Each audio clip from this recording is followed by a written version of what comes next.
6th grade. This is your Monday reading video. Way back on Thursday before Good Friday and Easter. I hope you all had a lovely celebration. But before all that, we were collecting evidence for our line of thinking. And our line of thinking is you can be strong no matter what. That's what we're focusing on.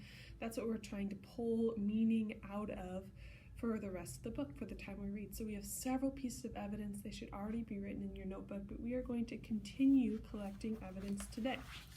So in your notebook, go ahead and find your evidence collection box. If you have a full evidence collection box, just start a new one on a clean sheet of paper. And we are going to begin reading on page 167 today, under the little squiggle. And page 167 says this. Esperanza, I'm going to stop. I'm going to give you a little review of what's happened because it has been about 4 days. So if you remember, Esperanza's mama is very sick and she's in the hospital, and Esperanza thinks that the only way to make her mother feel better, to make her mother happy again because her mother is struggling with depression, is to bring Abuelita back or to the United States from Mexico. And to do that, she needs some money. So she was asking Miguel about jobs she could work, and he said maybe she could work with the women cutting up potatoes. So that's where we left off on Thursday. 167. Esperanza huddled with Josefina, Hortensia, and a small group of women waiting for the morning truck to take them to the sheds. A thick tulle ground fog. I don't know what the tulle means. I'll have to look that up later. A thick tulle ground fog that hugged the earth settled in the valleys surrounding them, as if they stood within a deep gray cloud. There was no wind, only silence and penetrating cold. Esperanza bundled in all the clothing that she could put on: old wool pants, a sweater, a ragged jacket, a wool cap, and thick gloves over her thin gloves, all borrowed from friends in the camp. Hortensia had shown her how to heat a brick in the oven and bundle it in newspaper, and she hugged it to her body to keep warm as they rode on the truck. Since the driver could only see a few yards ahead, the truck rumbled slowly on the dirt roads. They passed miles of naked grapevines, stripped of their harvest and bereft of their leaves. Fading into the mist, the brown and twisted trunks looked frigid and lonely. The truck stopped at the big packing shed. It was really one long building with different open-air sections, as long as 6 train cars. The railroad tracks ran along one side, and the docks for the trucks ran along the other. Esperanza had heard Mama and the others talk about the sheds, how they are busy with people, women standing at long tables packing the fruit, trucks coming and going with their loads fresh from the fields, the workers stocking the train cars that would later be hooked to the locomotive to take fruit all over the United States. But cutting potato eyes was different. Since nothing was being packed, there wasn't the usual activity. Only 20 or so women gathered in the cavernous shed, sitting in a circle on upturned crates, protected from the wind only by a few stacks of empty boxes. The Mexican supervisor took their names. With all the clothing they were wearing, he barely looked at their faces. Josefina had told Esperanza that if she was a good worker, the bosses would not concern themselves with her age, so she knew she would have to work hard. Esperanza copied everything that Hortensia and Josefina did. When the women put the hot bricks between their feet to keep them warm while they worked, so did she. When they took off their outer gloves and worked in their thin cotton ones, she did the same. Everyone had a metal bin sitting behind them. The field workers brought cold potatoes and filled up their bins. Hortensia took a potato, and then, with a sharp knife, she cut it into chunks around the dimples. She tapped the knife on one of the dimples. "That is an eye," she whispered to Esperanza. "Leave 2 eyes in every piece so there will be 2 chances to take root." Then she dropped the chunks into a burlap sack. When the sack was full, the field workers took it away. "What do they do, or where do they take them?" she asked Hortensia. to the fields. They plant eye pieces and then potatoes grow. Esperanza picked up a knife. Now she knew where potatoes came from. We're going to stop there for a second. 6th grade.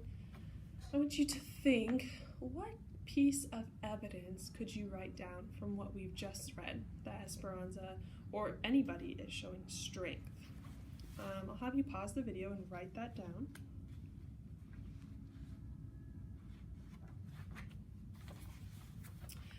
Something that I thought of that I would add to my evidence collection box is that Esperanza is showing strength by working even though she's too young, okay? So even though people think she's too young to work, she says, I'm just going to work really hard and show them that I'm a strong worker no matter what.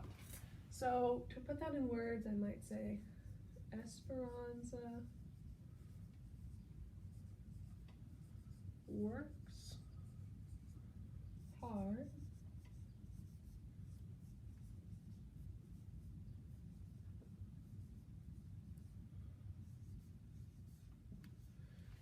Esperanza works hard despite her age, and despite means even though. So even though she's young, Esperanza is working hard. Pause the video and write that down if you need more time. We'll keep reading on page 170. Is there any more talk of striking? Asked Josefina. Things are quiet now, but they are still organizing, said Martha's aunt. There's talk of striking in the spring when it's time to pick. We are afraid there will be problems.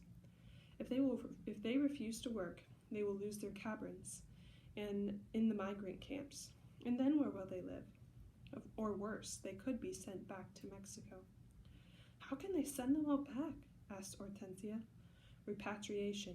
That's our vocab word. Remember, it means to send back to the place where you came from. Repatriation, said Martha's aunt. La Migra, the immigration authorities, round up people who cause problems and check their papers. If they are not in order or do not happen to have their papers with them, the immigration officials send them back to Mexico.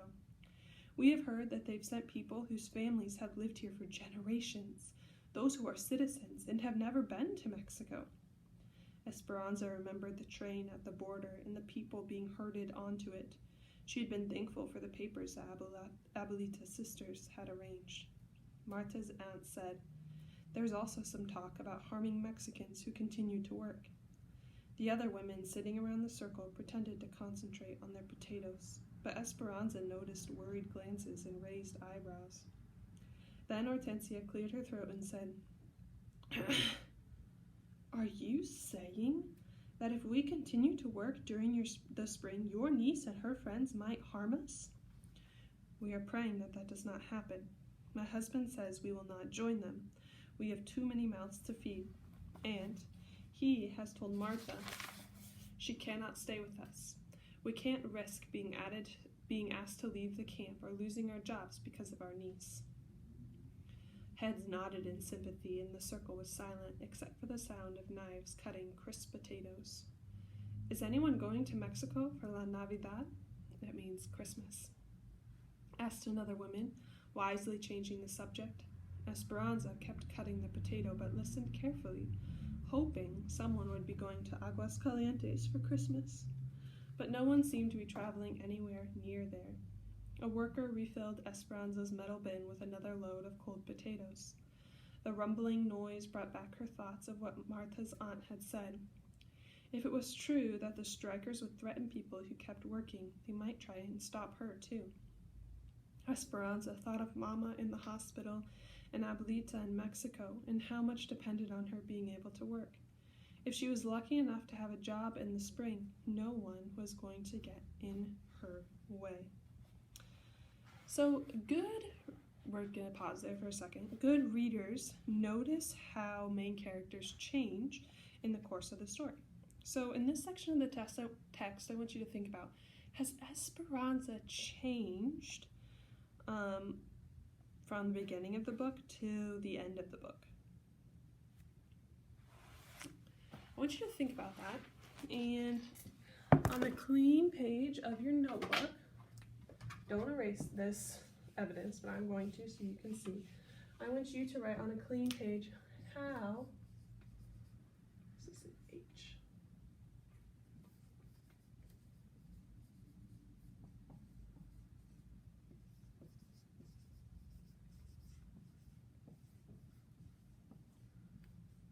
Because if you remember, an important part of romanticism, or romantic literature, is that characters are changing over time. So I want you to write that on a clean page. And I want you to think about, what could you say? In the beginning, Esperanza was this, but now Esperanza is worried or is this. Okay, so one thing I noticed is that in the beginning, kind of use this as your stem. Beginning.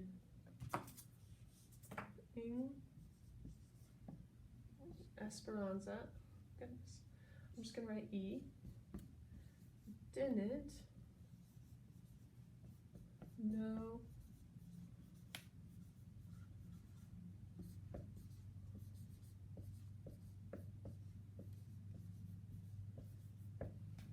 okay, remember she couldn't even sweep or change a diaper, but now, comma after that transition word, she is a hard worker. Working to bring Abuelita back. Go ahead and write that down. Pause if you need more time to write it down. After you've written that down, I want you to come up with one more example on your own of how Esperanza has changed from the beginning of the book to the end of the book. Go ahead and write down that example now.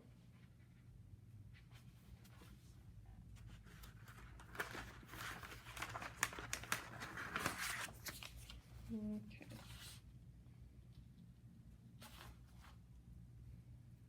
And that is where we are going to stop reading today. 6th grade, today and every day when you're reading a free reading book, I want you to pay attention to what evidence supports the line of thinking or the author's message that you are following throughout the book. And if you're free reading at home, I would recommend that you write these things down in a notebook or a journal because it really helps with your comprehension. The second thing that I want you to pay attention to today and every day when you're reading is notice how characters change over time. Authors often use a change in a character to teach us something. Okay, I think the changes in Esperanza have something to show us even for life now. Okay, she's showing us how people can be strong no matter what. Okay, that's all I have for you today. I will see you again on Tuesday.